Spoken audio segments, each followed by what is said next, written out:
καλησπέρα σε όλους και όλες εσάς.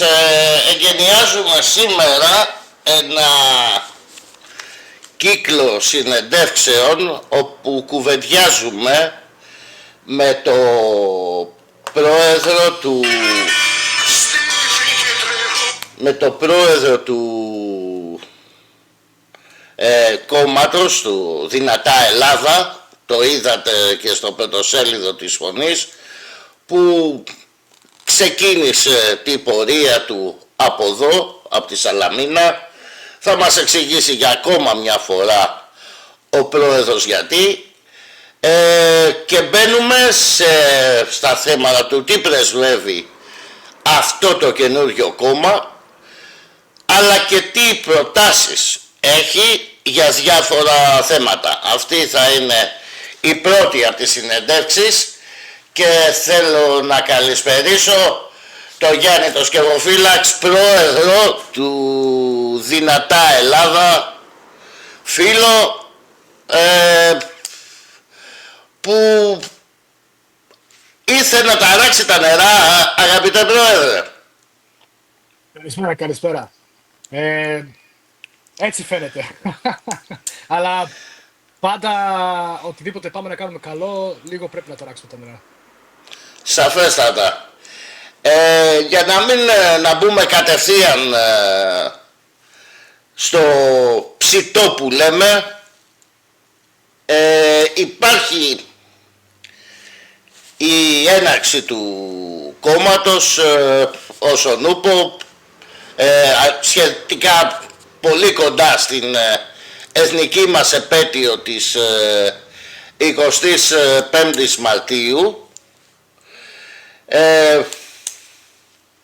και υπάρχει και το πρωτοσέλιδο που είχαμε στη Φωνή, όπως το είχαμε πει, το γιατί ξεκινάει, και θέλουμε να το πούμε αυτό στους ακροατές, γιατί ξεκινάει και διάλεξε τη Σαλαμίνα για να ξεκινήσει την παρουσίασή του στο κοινό αυτό το καινούριο κόμμα. Κοίτα, 500 χρόνια πριν Χριστού, όταν μαζευτήκανε όλοι οι Έλληνες και ο ελληνισμός δηλαδή είχαν μαζευτεί στη Σαλαμίνα, και αν δεν είχαν κερδίσει τον πόλεμο εναντίον τους Πέρσες, δηλαδή τη μάχη της Σαλαμίνας, αυτή τη στιγμή δεν θα υπήρχε ο ελληνισμός, δεν θα υπήρχε ο δυτικός πολιτισμός, όλα αυτά που ξέρουμε δεν θα υπήρχαν. Και γι' αυτό αυτή τη στιγμή μου φαίνεται ότι ο ελληνισμός πάλι έχει μείνει ολίγοι, δηλαδή είμαστε ολίγοι και είμαστε μαζεμένοι σε μια γωνία και παλεύουμε για να σωθούμε. Γι' αυτό επέλεξα τη Σαλαμίνα. Και εγώ και όλη η ομάδα. Τι κάνει έναν ομογενή όπως εσύ να έρχεται πίσω στην πατρίδα και να μπλέκει με τα κοινά του τόπου, προσπαθώντας να φέρει κάτι διαφορετικό? Είναι ο έρωτας για την Ελλάδα. Δηλαδή η βαθιά αυτή αγάπη και λαχτάρα για αυτή την πατρίδα, για αυτό το λαό, για αυτό τον κόσμο, για αυτό τον πολιτισμό που φτιάξαμε, που από μακριά κοιτώντας, βλέποντας να χάνεται, να καταστρέφεται κάθε μέρα, ο κόσμος να παλεύει και να αναζητά ο ίδιος ο λαός μια αλλαγή. Γι' αυτό γύρισα και έκανα αυτή την προσπάθεια, ή κάνω αυτή την προσπάθεια δηλαδή. Είμαστε αντισυστημικοί, στοχεύοντας να μετατρέψουμε το σημερινό σύστημα σε ένα αληθινό δημοκρατικό σύστημα που προστατεύει το λαό και το έθνος και υποστηρίζει τον ελληνισμό. Μπορείς να μας το αναλύσεις λίγο παραπάνω αυτό?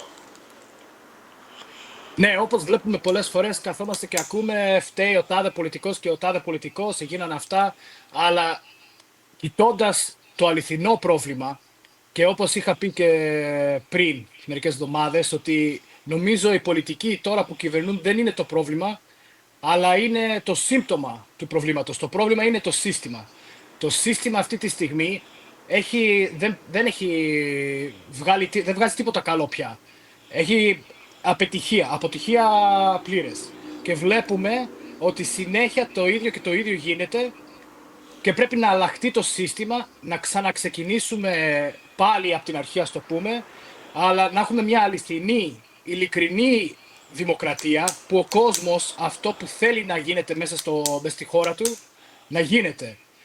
Δυστυχώς βλέπουμε ότι ψηφίζουμε και μετά βγαίνουν οι πολιτικοί μας και βγάζουν ό,τι θέλουν. Απ' την άλλη πλευρά, ο κόσμος τώρα έχει χάσει όλη την εμπιστοσύνη του και τις ελπίδες του και ούτε πάει να ψηφίσει. Αυτό σημαίνει ότι ούτε ο λαός πιστεύει σε αυτό το σύστημα.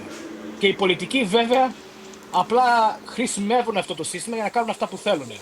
Ούτε αυτοί πιστεύουν σε αυτό το σύστημα. Και Ούτε δεν οι είναι, ίδιοι. δηλαδή, ναι, ούτε οι Ούτε ίδιοι. οι ίδιοι δηλαδή. Ούτε οι ίδιοι πολιτικοί πιστεύουν σε αυτό το σύστημα, απλώς το βλέπουν πλέον σαν απασχόληση, σαν δουλειά, σαν τι.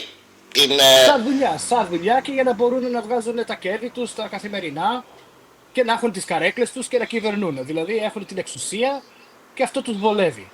Α, εγώ πιστεύω ότι μια κυβέρνηση πρέπει να δουλεύει για το λαό. Ουσιαστικά τι είναι? Είναι οι υπάλληλοι του κόσμου.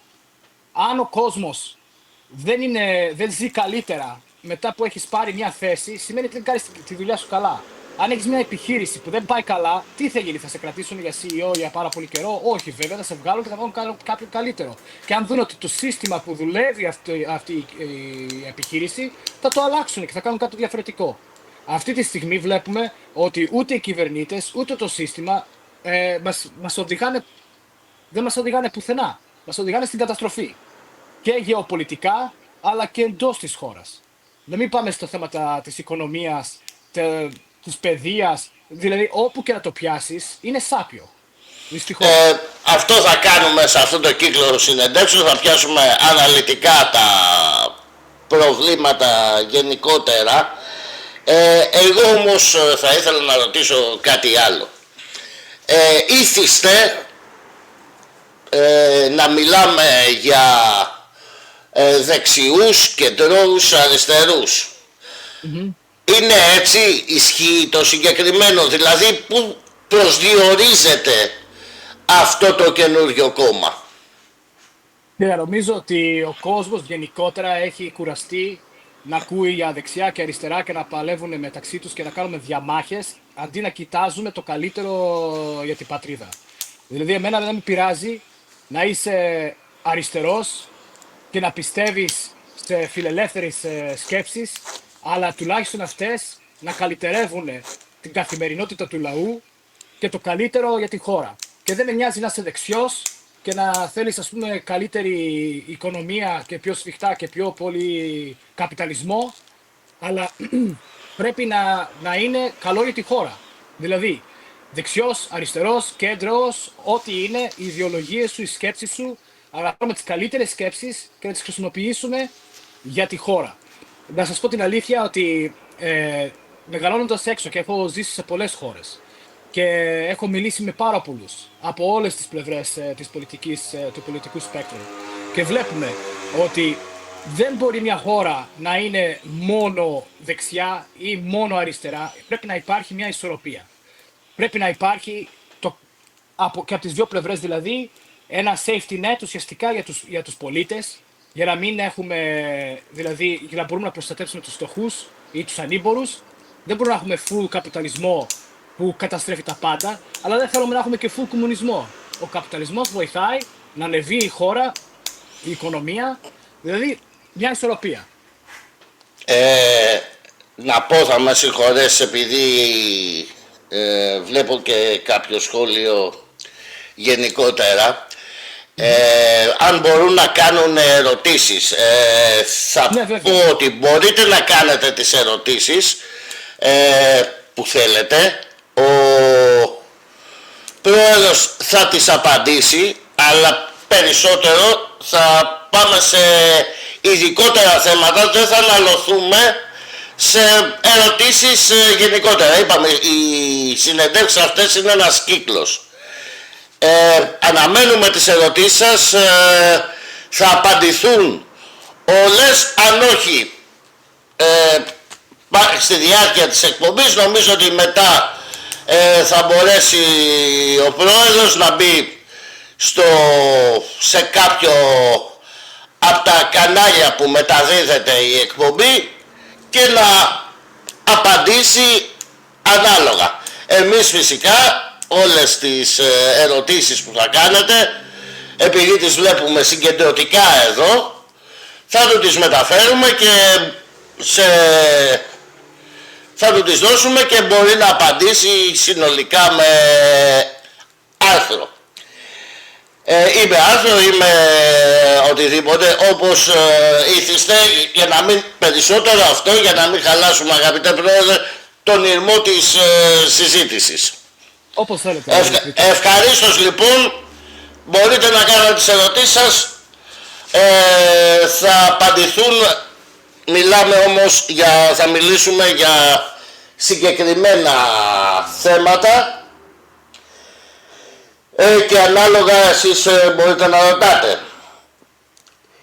Κινούμαστε ενωμένοι με θάρρος να δημιουργήσουμε μια δίκαιη, ελεύθερη και δυνατή Ελλάδα.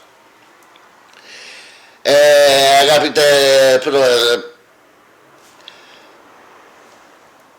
δίκαια, ελεύθερη και δυνατή Ελλάδα. Θεωρείς ότι, και συγγνώμη για τον ελληνικό, είναι λόγω της φιλικής σχέσης μου βγαίνει έτσι, και νομίζω ότι τελικά η πολιτική πρέπει να είναι πολύ περισσότερο κοντά στον απλό πολίτη και στο λαό. Έτσι πρέπει. Έτσι πρέπει. Δεν είναι δίκαια η Ελλάδα? Δυστυχώς όχι. Το βλέπουμε, ας το πούμε, και με το θέμα με τα τέμπη. Δυστυχώς. Υπάρχει δικαιοσύνη εδώ, σε αυτό το μεγάλο τραγικό συμβάν, και σε άλλα θέματα. Δυστυχώς.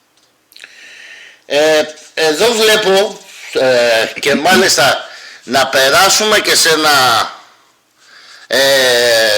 μπανεράκι, ούτως ώστε όλα αυτά που λέμε σήμερα μπορείτε και να τα διαβάσετε στο site του κόμματος, το οποίο θα είναι στον αέρα ήδη από ό,τι μαθαίνουμε. Ναι, ναι. Λοιπόν, και με βάση αυτό που είπε ο πρόεδρος, πάμε σε ένα από τα πρώτα θέματα που έχουμε, από τις απόψεις του Δυνατά Ελλάδα, τη μεταρρύθμιση της δικαιοσύνης. Ναι. Οι άδικοι και οι ανήθικοι κυβερνούν και δικάζουν το λαό μας, τιμωρώντας τους αδύναμους και ανταμείβοντας τους ισχυρούς. Τα δικαστήρια χρησιμοποιούνται για να εξουδετερώσουν την πολιτική αντιπολίτευση και να προστατεύσουν τους ισχυρούς. Το σύστημα δικαιοσύνης δεν είναι ανεξάρτητο και ελεύθερο, αλλά ανήκει σε αυτούς που κρατούν όλες τις εξουσίες της κυβέρνησης στα χέρια τους. Έχουν μεταφερθεί οι εξουσίες, οι τρεις εξουσίες, η νομοθετική, η εκτελεστική και η δικαστική, στα χέρια της εκάστοτε κυβέρνησης. Έτσι όπως φαίνεται το έχουν καταφέρει να πάρουν όλη την εξουσία στην κυβέρνηση, δυστυχώς. Η ίδια η κυβέρνηση, όπως βλέπετε, είναι μέσα στη Βουλή. Μετά αυτή ο πρωθυπουργός δεν είναι που επιλέγει τον πρόεδρο της Δημοκρατίας? Δεν είναι αυτοί που επιλέγουν ποιοι δικαστές θα κάτσουν στον Άριο Πάγο? Και μετά δεν είναι αυτοί που έχουν το δικαίωμα να τους αφαιρέσουν τις θέσεις από τον Άριο Πάγο? Ο Άριος Πάγος πρώτα απ' όλα δεν έχει το δικαίωμα να ελέγξει τη Βουλή. Πρέπει να φωνάξουν και να καλέσουν ιδιαίτερο συμβούλιο. Δεν έπρεπε να ήταν αυτόνομο σώμα? Θα έπρεπε. Μάλιστα. Λέτε εδώ τι προτείνει το κόμμα. Πρώτα και κύριε, η άρση της ασυλίας των πολιτικών. Η ασυλία των πολιτικών δημιουργεί προβλήματα στη σωστή λειτουργία του κράτους. Ναι, βέβαια, δεν υπάρχουν ευθύνες. Ό,τι θέλεις κάνεις και δεν υπάρχουν ευθύνες. Άμα στη δουλειά σου εσύ δεν κάνεις καλά τη δουλειά σου, δεν μπορούν να σε βγάλουνε? Βέβαια. Άμα εγώ κάνω στραβά τη δουλειά μου, δεν μπορούν να μου βγάλουν, να μου κάνουν κάποιο πρόβλημα. Να έχω τουλάχιστον τον νόμο, τουλάχιστον το σύνταγμα να πρέπει να ακολουθώ. Όμως αυτό που βλέπουμε είναι ότι δεν υπάρχει καθόλου ανάγκη να ακολουθάνε ούτε το σύνταγμα ούτε τους νόμους. Και το βλέπουμε σχεδόν καθημερινά. Εγώ νομίζω ότι θα έπρεπε, όπως όλοι οι πολίτες, να απαντούν στον νόμο και στο σύνταγμα. Να υπάρχει σύστημα που αν κάνει κάτι ένας βουλευτής ή οποιοσδήποτε πολιτικός ή οποιοσδήποτε είναι σε κάποια θέση του κράτους, να μπορούν να τους βγάλουν από αυτή τη θέση ή τουλάχιστον να δικαστούν δίκαια και αν είναι σωστοί να παραμείνουν στη θέση τους. Πρόεδρε, θα με συγχωρέσεις επειδή έχω μια σωρία σχολείων. Καλό θα είναι να αναφερθώ στο θέμα, γιατί και τα σχόλια μένουν, δεν τα αποκρύπτουμε. Κοιτάξτε να δείτε κάποιοι φίλοι. Το να κάνουμε ερωτήσεις είναι θεμιτό. Το να προσπαθούμε να κάνουμε και να λέμε ποιος είναι δεν χρειάζεται. Αυτό που πρέπει κάποιοι να μάθουν είναι τι σημαίνει πραγματική δημοσιογραφική συνέντευξη. Δεν κάνουμε ούτε facebookόφωνο, ούτε τσατόφωνο, ούτε κάτι παρόμοιο, ούτε live στο YouTube. Επειδή αυτά μένουν και αποτελούν τις θέσεις ενός κόμματος, νομίζω ότι θα πρέπει να επικεντρωθούμε στα σημεία που θέλουμε να επικεντρωθούμε εμείς σαν συνέντευξη. Τώρα, από εκεί και πέρα, αν θέλετε να κάνετε ερωτήσεις μπορείτε να τις κάνετε, αλλά δεν θα ανεχθώ γενικότερα σχόλια τα οποία δεν θα τα ήθελα να τα χαρακτηρίσω. Συγγνώμη Πρόεδρε, απλώς έπρεπε να απαντήσω γενικότερα. Και συνεχίζουμε. Εξέταση όλων των συναλλαγών που έχουν συμβεί σε σχέση με κρατική και εθνική περιουσία που πωλήθηκε, επανεξέταση τυχόν συναλλαγών για ελάφρυνση χρέους και ελάφρυνση χρέους, επανεξέταση τυχόν συναλλαγών με ξένες κυβερνήσεις ή επιχειρήσεις. Και όσοι έχουν εμπλακεί σε δοσοληψίες να διωχθούν με πλήρη έκταση του νόμου. Λένε στην Ελλάδα δεν καταδικάζεται κανείς. Δυστυχώς. Μα άμα προστατεύεσαι από τον νόμο και δεν έχεις να απαντήσεις σε κανέναν, δυστυχώς. Όλα αυτά που έχουν γίνει μέχρι τώρα, που έχουν φτάσει τη χώρα σε αυτό το επίπεδο, που να σας πω την αλήθεια, είμαστε τελευταίοι στην Ευρώπη, τελευταίοι αυτή τη στιγμή, δεν γίνανε έτσι, δεν ξυπνήσαμε ένα πρωί και όλα πήγαν έτσι όπως πήγανε. Δηλαδή, κάποιος φταίει, κάποιοι κάνανε λάθος κινήσεις. Μπορεί να τα κάνανε από δόλο, αλλά μπορεί να κάνανε και λάθη έτσι απλά. Πολιτικά λάθη όπως έχουμε μάθει να... Ανώτατο δικαστήριο με 9 δικαστές. Αμερικάνικο το μοντέλο. Του Ανωτάτου Δικαστηρίου των Ηνωμένων Πολιτειών, αν δεν απατώ, με 9 δικαστές δεν έχει. Είναι 11, αλλά και στην... 11, ένα λεπτό, 11. Όχι, συγγνώμη, μπερδεύτηκα. Με την Αγγλία είναι 12 και ναι, στην Αμερική είναι νομίζω 9. Αλλά νομίζω ότι μια χώρα που είμαστε μόνο 11 εκατομμύρια, τώρα είμαστε 9 εκατομμύρια και έχουμε 46, νομίζω 56 δικαστές εδώ, δεν το καταλαβαίνω. Που μια χώρα στην Αμερική που έχει πάνω από 300 εκατομμύριο κόσμο έχουν μόνο 9 ανώτατους δικαστές, όχι γενικά δικαστές. Νομίζω ότι δεν χρειάζεται. Απλά χρειάζεται ένα καλό σύστημα για να μπορούν να τα φιλτράρουν όλα και να γίνονται πιο γρήγορα τα δικαστήριά τους. Θεωρείτε ότι αυτός είναι ένας τρόπος με τους 45 ανώτατους δικαστές να ελέγχεται κάπως η δικαιοσύνη μέσω των υψηλών μισθών? Γιατί μην ξεχνάμε ότι οι δικαστές του Άριου Πάγου παίρνουν μισθούς ανάλογους, αν όχι ίσους, με τους βουλευτές. Κάπως... Ναι, ακούω. Όχι, πιστεύω ότι ένας που είναι ανώτατος δικαστής πρέπει να ανταμείβεται για αυτή τη δουλειά και για αυτό το ρόλο, γιατί είναι πάρα πολύ βαρύ το φορτίο. Αλλά το θέμα είναι ότι δεν είναι ότι χρειαζόμαστε 56. Δηλαδή πρέπει να υπάρχουν διάφορες ομάδες και όλο αυτό το έχουμε γράψει στο πρόγραμμα που εντάξει δεν το έχουμε βγάλει ακόμα, δεν το έχουμε παρουσιάσει. Ναι, δεν έχει κυκλοφορήσει ευρέως, αλλά βλέπω εδώ. Τρίτο εφετείο, συνταγματικό δικαστήριο, ελεκτικό συνέδριο της κυβέρνησης, 3 συμβουλευτικά σώματα, 12 δικαστών το καθένα. Συμβούλιο εφετών, Συμβούλιο της Επικρατείας και Εκλογική Εποπτεία, Συνταγματικό Συμβούλιο, Περιφερειακό Δικαστήριο με 7 μέλη, δεύτερο εφετείο, Εποπτεία της Περιφερειακής Αρχής, Νομαρχιακό Δικαστήριο, θα το πούμε και στη μεταρρύθμιση για την τοπική αυτοδιοίκηση, γιατί προτείνεται ένα τελείως διαφορετικό σύστημα για την τοπική αυτοδιοίκηση. Πρώτο εφετείο, Εποπτεία Νομαρχιακής Αρχής, πολιτικά και ποινικά δικαστήρια. Και πάμε και σε δημοτικά δικαστήρια με 3 μέλη, εποπτεία της Δημοτικής Αρχής, πολιτικά και ποινικά δικαστήρια. Δικαστική εξουσία σε κάθε βαθμό. Ναι, βέβαια. Για να ελέγχουν και την τοπική διοίκηση. Δηλαδή, αν κάποιος κάνει ένα έγκλημα μέσα σε έναν Δήμο, πρέπει να δικαστεί μέσα στο Δήμο αυτό. Αν γίνει, καταλάβατε, πάει ανάλογα με την περιοχή. Και ο καθένας δηλαδή θα έχει το δικαίωμα για να πάει στο ανώτατο εφέτειο, αν δεν μπορεί να δικαστεί σωστά ή νομίζουν ότι χρειάζεται να το ξαναδούνε τη δίκη σου. Τώρα εγώ δεν είμαι νομικός, δεν έχω καμία σχέση, αυτά τα βγάλαμε μαζί με νομικούς, αυτοί ξέρουν καλύτερα, αλλά ένα σύστημα που υπάρχει μια ιεραρχία και τα πράγματα μπορούν να τα δούνε οι δικαστές στον τόπο τους, θα γίνονται πιο γρήγορα τα δικαστήρια. Τώρα δηλαδή ό,τι δικαστήριο πας, θα περιμένεις χρόνια για να ακουστεί και αν ακουστεί.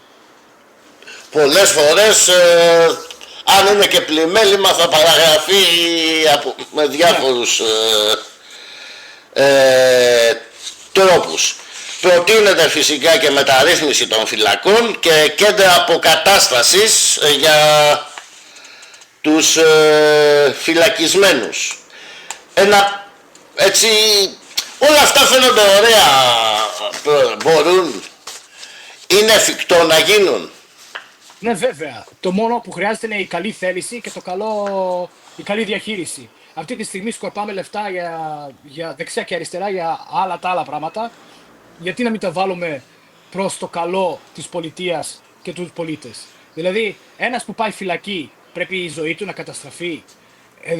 Δυστυχώς, όταν πάνε φυλακή οι άνθρωποι, τι γίνεται? Δεν γίνεται ένα πανεπιστήμιο εγκληματικότητας? Σαφέστατα. Το έχουν... Ο σκοπός τι είναι? Να τιμωρηθεί αυτός που έχει κάνει το έγκλημα? Ναι, βέβαια, αλλά είναι για να αλλάξει και να μπορεί να μπει ξανά στην κοινωνία και να μπορεί να προσφέρει ως καλό άτομο της κοινωνίας. Αυτό θέλουμε δηλαδή. Ούτε να βάζουμε ανθρώπους μέσα ισόβια, συνέχεια, ούτε να τους καταστρέψουμε τη ζωή. Και δεν μιλάμε τώρα για serial killer και τέτοια πράγματα.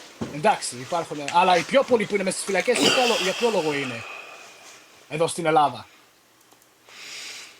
Μιλάτε για αλλαγή του πολιτικού μας συστήματος, κάτι που σαφέστατα χρειάζεται συνταγματική αναθεώρηση, αλλά φαντάζομαι ότι μιλάτε ουσιαστικά και για τροποποίηση του συντάγματος. Ναι, βέβαια. Εντάξει, σιγά σιγά θα γίνουν αυτά τα πράγματα, αλλά αυτό που χρειάζεται είναι να έχουμε σωστούς ελέγχους και σωστή ισορροπία στο κράτος και στη κυβέρνηση. Επειδή κάποιοι θα με συγχωρήσετε για δεύτερη φορά, αλλά θέλω να το ξεκαθαρίσω, πολυφωνία, αγαπητέ κύριε, και δεν μην αναφέρομαι σε εσάς πρόεδρε, σημαίνει ότι ακούτε. Είναι δημοσιογραφική, επαναλαμβάνω, εκπομπή. Μέσα όταν θα θελήσουμε να δεχτούμε live τις ερωτήσεις του κόσμου, όπως παραδείγματος χάρη κάνω εγώ στη δικιά μου εκπομπή, να μην μπλέκουμε διαφορετικά πράγματα. Κάποιος πρέπει να σας το εξηγήσει και τι σημαίνει πολυφωνία, ίσως να μην ξέρετε. Και σας παρακαλώ, δεν είναι πολυφωνία να κάνετε εσείς τις ερωτήσεις. Πολυφωνία είναι να τις κάνω εγώ που κάνω τη συνέντευξη. Μπορείτε να τις θέσετε, θα απαντηθούν στη συνέχεια.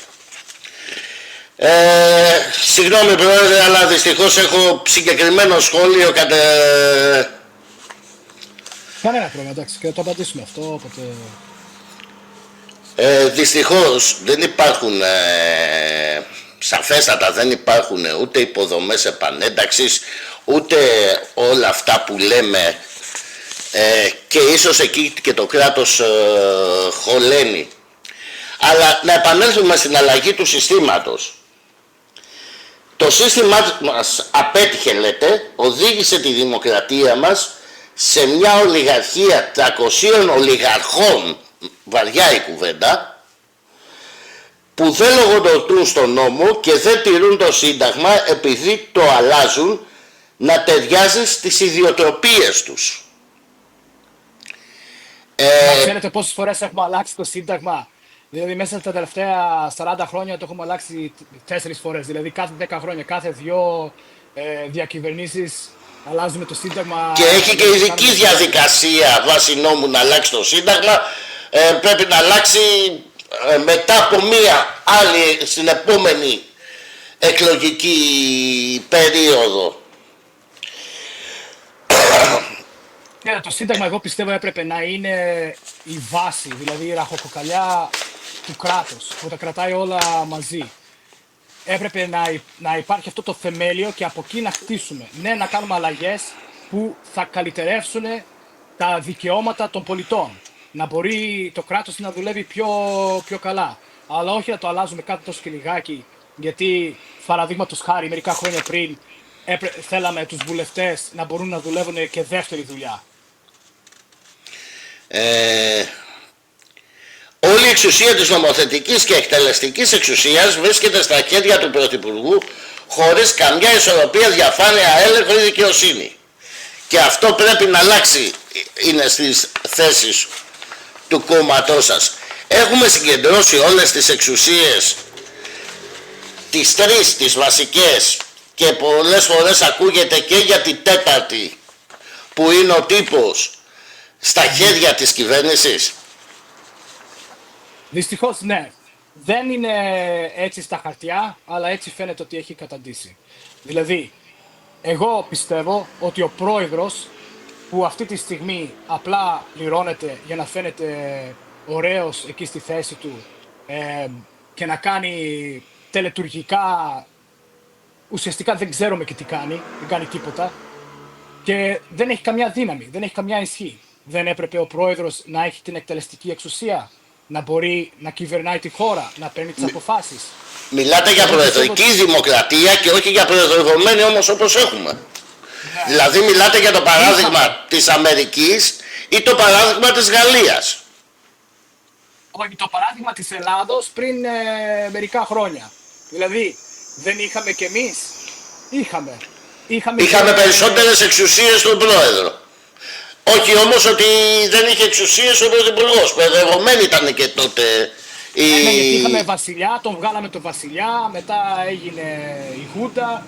Εντάξει, έχουμε αλλάξει τα πάντα. Από το 1822 δηλαδή που γράφτηκε το Σύνταγμα δεν έχει μείνει τίποτα από αυτό που ήταν γραμμένο τότε και έχουν αλλάξει τα πράγματα, δεν ξέρω πώς, 12 φορές νομίζω.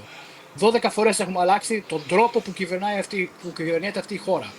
Αν δούμε τώρα αυτή τη στιγμή, μάλιστα και το κοινοβούλιο ήταν διθαλαμιαίο παλιά. Τώρα είναι μόνο θαλαμιαίο. Όλα αυτά έχουν αλλάξει. Γιατί να μην αλλάξουμε και να πάμε πίσω σε κάτι καλύτερο? Και για ποιο λόγο αλλάχτηκανε τότε? Ήταν μόνο για να συγκεντρωθούν όλες οι δυνάμεις στα χέρια πιο λίγων ατόμων. Δηλαδή ώστε να πάμε από ένα δημοκρατικό πολίτευμα σε όσο δυνατόν πιο ολιγαρχικό. Όχι ολιγαρχικό. Αυτό που έχει γίνει, ναι βέβαια. Εμείς θέλουμε πιο πολύ δημοκρατία και πιο πολύ απευθής δημοκρατία.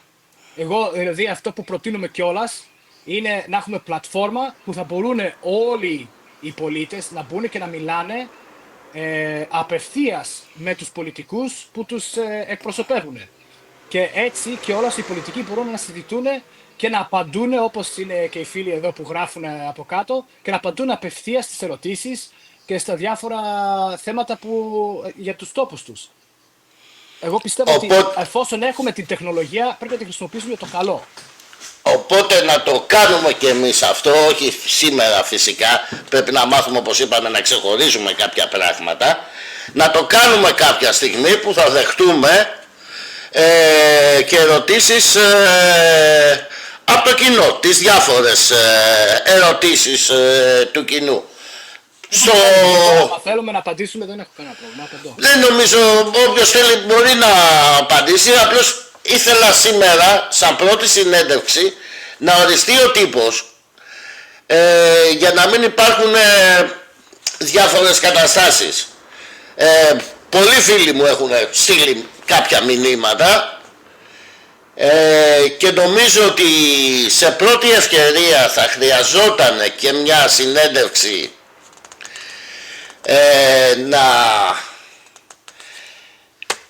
με το τύπο γενικά της Σαλαμίνας. Έθηκε ο Φίλιππος ο Καρακώστας εδώ πέρα, να μην είμαι και εγώ μόνος μου, να έρθουν διάφοροι δημοσιογράφοι και εκδότες. Λοιπόν, μικρότερη διοίκηση, 7 εκλεγμένοι υπουργοί αντί για 20, και πριν πάμε για διάλειμμα, ο πρόεδρος στην προεδρική πλέον, όπως την αναφέρεται, δημοκρατία, πρέπει να εκλέγεται από το λαό ή από τη Βουλή? Το λαό, βέβαια. Από το λαό. Από το λαό απαρέκκλητα, δεν το συζητάμε καν, δηλαδή, όχι όπως γίνεται.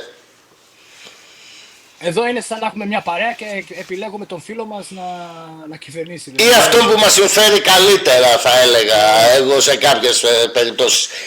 Άκουσα ένα πρώην βουλευτή, είχα μια συζήτηση το Σάββατο, είπε μια αλήθεια.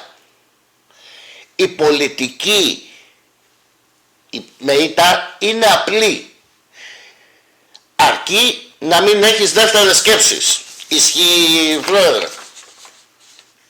Είναι απλή η πολιτική. Ωραία σκέψη είναι αυτή. Ναι, τι είναι η πολιτική? Η πολιτική είναι να ακούς το λαό, δηλαδή τον κόσμο, τι θέλει, τι χρειάζεται και να κάνεις τις σωστές αποφάσεις. Αυτό είναι. Μα γι' αυτό σε εκλέγουνε. Γιατί υποτίθεται έχεις στο μυαλό να μπορείς να φέρεις εις πέρα σε αυτά που θέλει ο λαός να φέρεις. Δηλαδή... να πάμε σε ένα μικρό μουσικό διάλειμμα, ένα θα κάνουμε μόνο, και γι' αυτό να πω πριν συνεχίσουμε το θέμα για την αλλαγή του συστήματος, που νομίζω ότι είναι κεντρικό κομμάτι του Δυνατά Ελλάδα, να πω ότι γι' αυτό ακριβώς το λόγο στην αγαπητή φίλη που μας έγραψε ένα μήνυμα, δεν κοιτάω τις ερωτήσεις, δεν τις μεταφέρω, θα γίνει μια τέτοια ερώτηση. Το ανέφερε ο πρόεδρος προηγουμένως σαφέστατα και αναφέρεται και στην αλλαγή του συστήματος, μίλησε για σαφέστατη κατάργηση της βουλευτικής ασυλίας στην ιδεολογία του κόμματος, και μάλιστα ανέφερε και χαρακτηριστικό παράδειγμα ότι άμα δεν κάνεις καλά τη δουλειά σου σε διώχνουνε, ή άμα κάνεις παρατυπίες, ας τις πούμε έτσι, σε μπαγκλαρώνουνε στην λαϊκή. Πάμε σε ένα διάλειμμα, σε ένα μικρό μουσικό διάλειμμα, και επανερχόμαστε αμέσως έτσι για να πιούμε και να ποτήρι νερό. Πολύ σύντομα κοντά σας.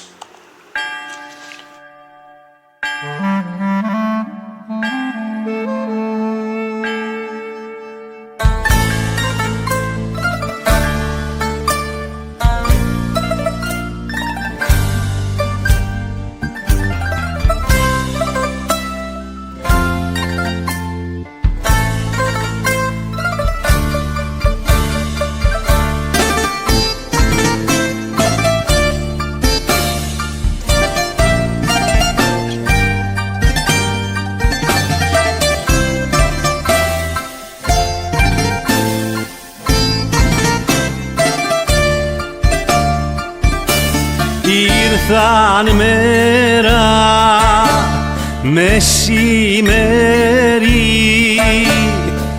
και μας πιάσανε στον ύπνο. Θέλουνε να βάλουν χέρι στη Πανσελίνου το λίκνο και στου ήλιου το Σεριάνι χέρι θέλουν μα δεν πιάνει. Είμαι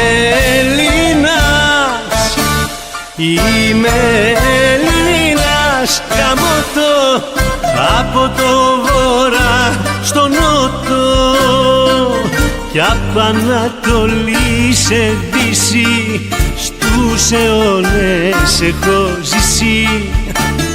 Είμαι Έλληνας, είμαι Έλληνας γαμώτο από το βορρά στο νότο στους αιώνες έχω ζήσει.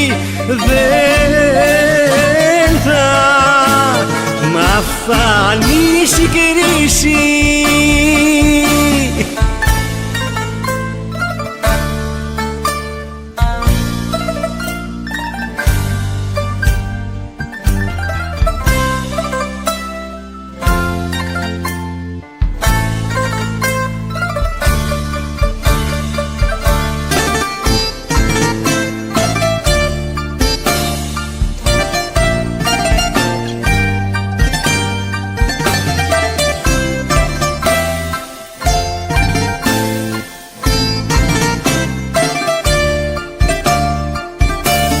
Θέλουν θάλασσα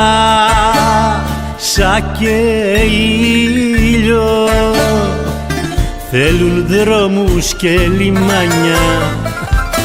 Ψάξανε μες στην Ιφίλιο που να βρουν υπερηφάνια, που βασιλικό και δυόσμο πουθενά μέσα στον κόσμο.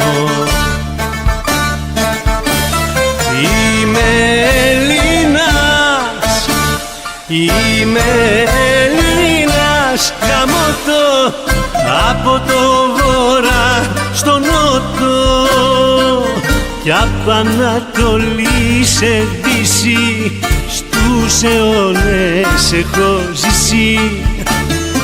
Είμαι Έλληνας, είμαι Έλληνας γαμώτο από το βορρά στο νότο στους αιώνες έχω ζήσει. Δεν θα μ' αφανίσει η κρίση.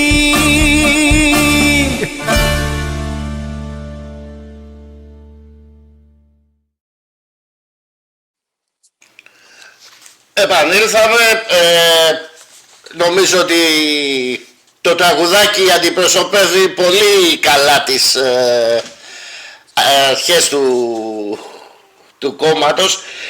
Συνεχίζοντας, μιλάτε όπως είπαμε για αυστηρούς κανόνες διαφοράς με αποφασιστικά βαριές ποινές, μιλάτε για μισθούς βουλευτών συνδεδεμένους με τους μισθούς του λαού. Εδώ θα είναι και πρόταση που ακούσαμε στη Βουλή πρόσφατα από την κυρία Κωνσταντοπούλου. Μήπως είσαστε αριστερό κόμμα? Όχι καθόλου. Αλλά αγαπάμε και τους αριστερούς και τους δεξιούς και πολλές φορές έχουν και δίκιο κάποια πράγματα που λένε και από τις δύο πλευρές. τελικά δεν υπάρχουν αριστεροί και δεξιού και κεντρώοι, υπάρχουν απλά Έλληνες που σκέφτονται το καλό της πατρίδας τους. Αυτό. Και δεν ξέρω τι άλλο. Μικρότερη διοίκηση, 7 εκλεγμένοι υπουργοί. Πόσους υπουργούς έχει η Μεγάλη Βρετανία, πρόεδρε? Νομίζω είναι 12, κάτι τέτοιο. Η Μεγάλη Βρετανία των 30, 40 εκατομμυρίων έχει 12 υπουργούς και εμείς έχουμε 20. Μπράβο μας. Μα το θέμα είναι ότι αν ένας υπουργός έχει καλή ομάδα και είναι σωστά το structure, δηλαδή και όλοι δηλαδή μπορούν να κάνουν τις δουλειές τους, δεν χρειάζεται έναν βουλευτή, έναν υπουργό δηλαδή να επιβλέπει το κάθε μικρό και την κάθε μικρή λεπτομέρεια. Αυτή τη στιγμή, ό,τι γίνεται στο Δήμο, αν γίνει ας πούμε μια καταστροφή και πλημμυρίσει, θα πρέπει να πάρουν τηλέφωνο ο Δήμος, τον Υπουργό, για να μπορεί να φτιάξει το θέμα και να στείλει τα λεφτά. Γι' αυτό θέλουμε και την αυτοδιοίκηση να είναι λίγο... Και μου δίνεις πάσα που λέμε. Είπαμε, μπορείτε να μάθετε περισσότερα για τις θέσεις του κόμματος στο δυναταελλάδα.gr. Αυτόνομες και ισχυρές τοπικές αυτοδιοικήσεις. Εμένα σαν τοπικό δημοσιογράφο με ενδιαφέρει ιδιαίτερα αυτό. Πριν να πάμε εκεί, το άλλο, άμα θέλετε να δείτε, που είχαμε πει ήταν 7 εκλεγμένοι υπουργοί. Γιατί αυτή τη στιγμή ο Πρωθυπουργός μπορεί να επιλέξει και άτομα που δεν τους έχει επιλέξει ο λαός. Δηλαδή είναι υπουργοί και είναι μέσα στη διοίκηση. Μιλάτε για μόνο ερετούς υπουργούς δηλαδή στην κυβέρνηση. Βέβαια, βέβαια. Είτε επικρατείας όπως είναι το σύστημα τώρα, είτε μέσω των εκλογών. Όπως μιλάτε και για 2 αντιπροσωπευτικά σώματα του λαού και γερουσία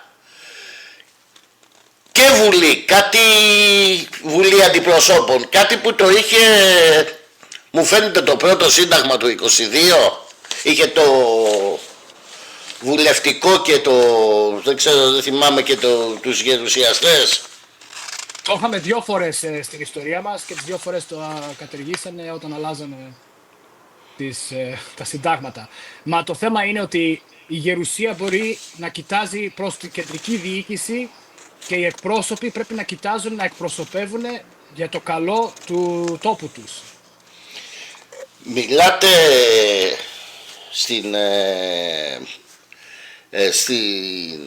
στις αυτόνομες και ισχυρές τοπικές αυτοδιοικήσεις που φαντάζομαι ότι είναι, θεωρείτε ότι πρέπει να έχουν και τα απαραίτητα κονδύλια, πρέπει να μεταφερθούν φόροι, ας το πούμε, στην τοπική αυτοδιοίκηση αναλογικά για να μπορέσει να κάνει κάποια πράγματα. Αυτό το έχουμε στο οικονομικό πρόγραμμα και θα δείτε ότι όχι μόνο μειώνουμε τους φόρους, αλλά τους βάζουμε και σε σωστές τοποθετήσεις. Εξισορρόπηση των αριθμών μελών του Κοινοβουλίου για δίκαιη εκπροσώπηση του λαού σε κάθε περιοχή. Κάθε νομός δίνει τον ίδιο αριθμό γερουσιαστών και αντιπροσώπων. Για να αναπτυχθεί η περιφέρεια μιλάτε για κοινότητα, δήμο, νομαρχία, περιφέρεια. Ναι. Δηλαδή ας να πιάσουμε μια περιφέρεια της Μακεδονίας. Οι κοινότητες να επανέλθουν, οι νομοί, οι νομάρχες, και οι νομάρχες να έχουν ακόμα ένα βαθμό παραπάνω τον περιφερειάρχη της περιφέρειας της συγκεκριμένης της Μακεδονίας. Και μετά μιλάμε και για κεντρική κυβέρνηση. Βλέπω ότι είναι ένα μοντέλο κάπως αμερικάνικο όλο αυτό. Σε πολλά πράγματα ισχύει. Και έχει πετύχει αυτό το μοντέλο. Έχει πετύχει πολλές φορές στην ιστορία. Δεν είναι μόνο το αμερικάνικο. Οι Αμερικάνοι το πήραν από τους Έλληνες και από τους Ρωμαίους. Δεν το βγάλαν από το κεφάλι τους. Εγώ και η ομάδα μου έχουμε κοιτάξει πάρα πολλά συστήματα και έχουμε επιλέξει τα καλύτερα από αυτά τα συστήματα και βλέπουμε ότι αυτό θα δουλέψει καλύτερα για την Ελλάδα. Βέβαια, εμείς δεν έχουμε τον πληθυσμό της Αμερικής, ούτε της Μεγάλης Βρετανίας, ούτε σε πολλές χώρες. Το θέμα είναι όμως ότι το πρόβλημά μας αυτή τη στιγμή είναι, εκτός ότι ο πληθυσμός πέφτει. Έχουμε πάει στα 9 εκατομμύρια από 11 εκατομμύρια από το 2020 και αυτό είναι γιατί δεν κάνουμε παιδιά πια και όλοι οι νέοι, αν μπορούν και οι πιο μεγάλοι, φεύγουν στο εξωτερικό. Αλλά αυξάνεται ο πληθυσμός της ομογένειας γενικότερα. Αυτό Δηλαδή ναι, αλλά... οι περισσότεροι Έλληνες ζουν εκτός Ελλάδος. Πολύ περισσότεροι. Πολύ περισσότεροι. Και αυτή τη στιγμή πάρα πολλοί δεν μετριούνται κιόλας. Έχω μιλήσει και χθες το βράδυ ξανά μιλούσα με Έλληνες ομογενείς του εξωτερικού και στην Ιταλία αλλά και στην Αμερική. Και το θέμα είναι ότι πάρα πολλοί θέλουν να γυρίσουν πίσω. Τα προβλήματα όμως που έχει η Ελλάδα είναι ότι δεν φιλοξενούμε τους ίδιους τους Έλληνες να μπορούν να γυρίσουν πίσω. Μιλούσα με έναν που είναι σκηνογράφος στο LA, στην Καλιφόρνια και πήγε στην πρεσβεία για να κάνει τα χαρτιά του και τον διώξανε. Δηλαδή Έλληνας και από τους δυο γονείς. Δεν θα μπω τώρα σε λεπτομέρειες. Δεν βοηθάει το ίδιο το κράτος να έρθουν πίσω τα παιδιά της. Δηλαδή, και εγώ γεννήθηκα στο εξωτερικό, αλλά πάρα πολλοί γεννιούνται εδώ στην Ελλάδα, βλέπουν τα πράγματα ότι δεν πάνε καλά, βγαίνουν στο εξωτερικό, μαθαίνουν διάφορα πράγματα, γίνονται στελέχοι, γίνονται και υπουργοί μέσα σε άλλες χώρες και μετά δεν μπορούν να γυρίσουν πίσω, να φέρουν τις γνώσεις τους εδώ, που μπορούν πολύ, πολύ καλά να βοηθήσουν την ίδια την πατρίδα να αναπτυχθεί. Γιατί τους διώχνουμε, γιατί τους κρατάμε έξω, υπάρχει κάποιο σχέδιο ή απλά είναι βλακεία δηλαδή δικιά μας. Εγώ πιστεύω ότι πρέπει να τα κάνουμε τα πράγματα πιο εύκολα να γυρίσει η ομογένεια πίσω, για να μπορούμε όχι μόνο... Ή να έχει λόγο στα κοινά του τόπου τους. Μπορεί κάποιοι να έχουν τις δουλειές τους, να μην μπορούν να γυρίσουν πίσω, αλλά να έχει λόγο η ομογένεια. Μα ναι, στο σύστημα της Γαλλίας και σε άλλες χώρες, οι ομογενείς της Γαλλίας έχουν θέση στη Βουλή. Αυτό θα έπρεπε να γίνει και εδώ. Ειδικά οι Έλληνες που είμαστε παραπάνω έξω παρά μέσα. Δηλαδή, δεν θέλουν αυτοί το καλό της Ελλάδος. Το θέλουμε. Και όλοι θέλουν να δουν την Ελλάδα να γίνει μια ισχυρή, ελεύθερη χώρα. Είμαστε ελεύθεροι, πρόεδρε. Στην πραγματικότητα ο Έλληνας είναι ελεύθερος. Να σας πω την αλήθεια, αν κοιτάξουμε το τι είπε ο Σωκράτης, είπε η διαφορά του δούλου και του ελεύθερου είναι ότι ο ελεύθερος έχει χρόνο να σκεφτεί. Αυτή τη στιγμή έχει ο καθημερινός Έλληνας χρόνο να σκεφτεί ή δουλεύει για να βγάλει τα χρήματα για τα έξοδα του αύριο. Υπήρχε και κάτι... βαθιά θέματα των εξωτερικών πολιτικών μας. Υπήρχε και κάτι άλλο που αναφέρατε, ότι ο μισθός των ερετών αντιπροσώπων του λαού, φαντάζομαι σε κάθε βαθμίδα, πρέπει να είναι ανάλογος του μέσου μισθού που υπάρχει στον τόπο. Αυτή τη στιγμή αυτοί που κυβερνούν δεν ζουν σε μια φούσκα δικιά τους και όταν τους ρωτάνε εσείς μπορείτε να ζείτε με 800 και 1000 ευρώ το μήνα, λένε με τίποτα. Δηλαδή ο κόσμος αυτή τη στιγμή που ζει έτσι, που πρέπει να θρέφει τις οικογένειές τους, αυτοί δεν είναι ανθρώποι, δεν έχουν αξιοπρέπεια. Έτσι, αν δεν κάνεις καλά τη δουλειά σου και ο κόσμος πεινάει, ας πεινάσεις κι εσύ. Μάλιστα. Οφείλω να ομολογήσω ότι είναι λίγο επαναστατικές οι απόψεις σύμφωνα με την κρατούσα αντίληψη του Δυνατά Ελλάδα. Σε κάποια σημεία, παραδείγματος χάρη στην αγροτική οικονομία ή στην επιστροφή ναυτιλιακών εταιριών ή στις υποδομές που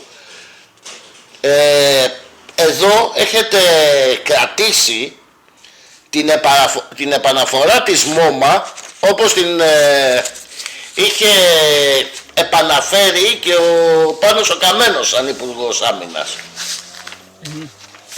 Ναι, πιστεύω ότι, να σας πω κάτι, όλοι που έχουμε κάνει στρατό ξέρουμε τι γίνεται. Πάμε εκεί, σε περπατάνε γύρω-γύρω, εγώ προσωπικά ζητούσα να κάνω παραπάνω πράγματα. Αλλά τις πιο πολλές φορές δεν κάνεις τίποτα. Δεν μαθαίνεις τίποτα, δεν εκπαίδευσαι, δεν υπάρχει εκπαίδευση σε τίποτα. Θα είναι ένα καλύτερο τρόπο πρώτα απ' όλα και για τους στρατιώτες και για τους φαντάρους να ασχολούνται με κάτι, και δεύτερον θα φέρνει και είναι πιο όχι φθηνό, αλλά το κόστος δηλαδή θα είναι πιο χαμηλότερο και η ποιότητα μπορεί να τελέξει το κράτος. Αυτή τη στιγμή βγάζουν κονδύλια, πληρώνουν εκατομμύρια και δισεκατομμύρια για να φτιάξουν έναν δρόμο, μια γέφυρα, και βλέπουμε μετά ότι αυτά τα λεφτά, τα πιο πολλά, που πάνε. Δυστυχώς. Δεν πάνε στη γέφυρα, ούτε... Ας πάρουμε τώρα που είμαστε και στη Μακεδονία, εδώ που είμαι σήμερα, συγγνώμη, εσείς είστε στη Σαλαμίνα, αλλά πόσα χρήματα ξοδευτήκανε για το μετρό και πόσα όντως ξοδευτήκανε για το μετρό. Και αυτή ήταν μια συζήτηση που είχα το Σάββατο, ενδιαφέρουσα, το πώς μπορείς με απλές κινήσεις να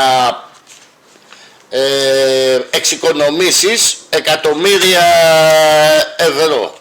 Αλλά προς το παρόν όλα αυτά πηγαίνουν στις τεχνικές εταιρείες. Η εκπαίδευση που θα παίρνει ο ίδιος ο στρατός να χτίζει δρόμους και γέφυρες και διάφορα... Εδώ συμφωνείτε με τον κύριο Δένδια όμως, ότι ο στρατός πρέπει να είναι σε τέτοια βάση ώστε να εκπαιδεύει τον οπλίτη, τον υπαξιωματικό, τον αξιωματικό, ώστε όταν φύγει από το στρατό να έχει εφόδια. Και βλέπουμε γενικότερα ότι όντως αυτό που είπατε προηγουμένως ισχύει, ότι έχετε διαλέξει τα καλύτερα κομμάτια και τα έχετε ενώσει στις βασικές θέσεις του κόμματός σας. Κοιτάξτε, κάθε νέο κόμμα πρέπει να περάσει ένα Γολγοθά, φαντάζομαι. Δεν θα πω, άμα ήσασταν εσείς στην κυβέρνηση, αν θα τα προχωράγατε αυτά, θα τα προχωράγατε. Αν ήσασταν στην αντιπολίτευση όμως, για να μιλήσουμε και λίγο για την αντιπολίτευση, σας καλύπτει αυτή τη στιγμή, η κυβέρνηση το φαντάζομαι πως όχι, αλλά σας καλύπτει αυτή τη στιγμή σαν Έλληνα πολίτη η αντιπολίτευση? Δυστυχώς όχι. Δυστυχώς αυτό που γίνεται εδώ στη Βουλή, και γι' αυτό πρέπει να αλλάξει το σύστημα, είναι ότι αυτοί που είναι αντιπολίτευση, ναι μεν μιλάνε, μπορεί να έχουν καλές σκέψεις, καλές ιδέες, αλλά δεν έχουν αληθινή δύναμη. Αυτό που πρέπει να γίνεται είναι ότι αυτοί που είναι στην αντιπολίτευση όχι μόνο να μιλάνε και να μπορούν να λένε ωραία πράγματα, αλλά να φέρουν εις πέρας σωστό νομοθετικές ενέργειες. Να μπορούν να αλλάζουν ή να σταματάνε αυτά που δεν θέλουν να γίνονται. Δυστυχώς εδώ δεν γίνεται αυτό το πράγμα, δεν επιτρέπει το σύστημα. Ένα κομμάτι που έχει πρόβλημα ο Έλληνας, μέσα σε όλα αυτά που έχει προβλήματα, είναι και το θέμα της υγειονομικής περίθαλψης. Ναι. Φωνάζουμε όλοι ότι δεν έχουμε υγεία. Υπάρχει φυσικά και το θέμα της εγκληματικότητας που έχει αυξηθεί το τελευταίο διάστημα. Αλλά θα ήθελα να πάμε πρώτα στην υγεία, γιατί νους υγιής εν σώματι υγιή, λέγανε οι αρχαίοι μον πρόγονοι που τους θυμούμαστε αραιά και πού και όποτε μας συμφέρει. Κάτι ξέρανε. Εμείς τα ξεχάσαμε. Νομίζω ότι ο κόσμος τα ξέρει, αλλά δεν μπορεί και να κάνει και διαφορετικά, έτσι όπως είναι τα πράγματα. Τι θα έπρεπε κατά την άποψή σας να κάνει ο κόσμος σε αυτή την κατάσταση? Στο θέμα της υγείας έπρεπε να, εκτός από τις ασφάλειες που πρέπει να τις αλλάξουμε και να δουλεύουν όχι σαν το δημόσιο σύστημα όπως είναι τώρα, αλλά σαν το ιδιωτικό σύστημα. Εκτός από αυτό, και αυτό είναι μέσα στα οικονομικά, έπρεπε να υπήρχαν 3 επίπεδα υγειονομικής περίθαλψης. Πρώτα απ' όλα να υπήρχε ο κάθε Έλληνας να είχε το δικό του γενικό γιατρό, οικογενειακό γιατρό. Έχει προχωρήσει αυτό όμως. Ναι, αλλά δεν προχωράει σωστά, δυστυχώς. Έπρεπε να είναι αξιοπρεπές θέση η θέση του γενικού γιατρού, που δυστυχώς τους έχουν και τους βάζουν όπου να είναι και παίρνουν 10 ευρώ για τις συνταγές και κάτι τέτοια. Δηλαδή, όσο πιο πολύ κόσμο βλέπεις, έτσι πληρώνεσαι. Το θέμα δεν έπρεπε να ήταν έτσι. Έπρεπε να πληρώνονται για τη δουλειά που κάνουν. Γιατί ο γιατρός που δουλεύει μέσα στο νοσοκομείο δεν πληρώνεται ανάλογα με τους πόσους πελάτες βλέπει δηλαδή. Μα είσαι δημόσιος γιατρός. Και έπρεπε η κάθε γειτονιά να είχε έναν οικογενειακό γιατρό που όχι μόνο θα βλέπει τις ασθένειές σου ή τα τραύματά σου, αλλά να σε προστατεύει από την αρρώστια που μπορεί να πάθεις. Εδώ είναι πώς προστατεύουμε το υγειονομικό σύστημα, αλλά πώς προστατεύουμε και το λαό. Πλησιάζοντας στο τέλος της πρώτης μας εκπομπής, ήδη υποσχεθήκαμε και μια εμβόλυμη στους φίλους που θέλουν να κάνουν ερωτήσεις, για να ισχύσει και αυτό που λέτε, η πλατφόρμα της επικοινωνίας του κόμματος με τους πολίτες. Έχουμε τα τεχνολογικά μέσα εμείς τουλάχιστον εδώ να σας βοηθήσουμε στο συγκεκριμένο θέμα. Θα την ανακοινώσουμε πολύ σύντομα μια τέτοια εκπομπή. Ωραία. Που εγώ θα κάνω μόνο τον ρόλο του συντονιστή και του μεταφορέα των ερωτήσεων.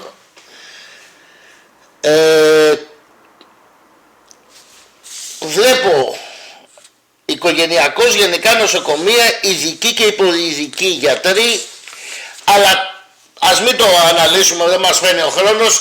Πρόεδρε, ένα μήνυμά σου προς τον κόσμο που μας παρακολουθεί ή μπορεί να μας παρακολουθήσει αργότερα.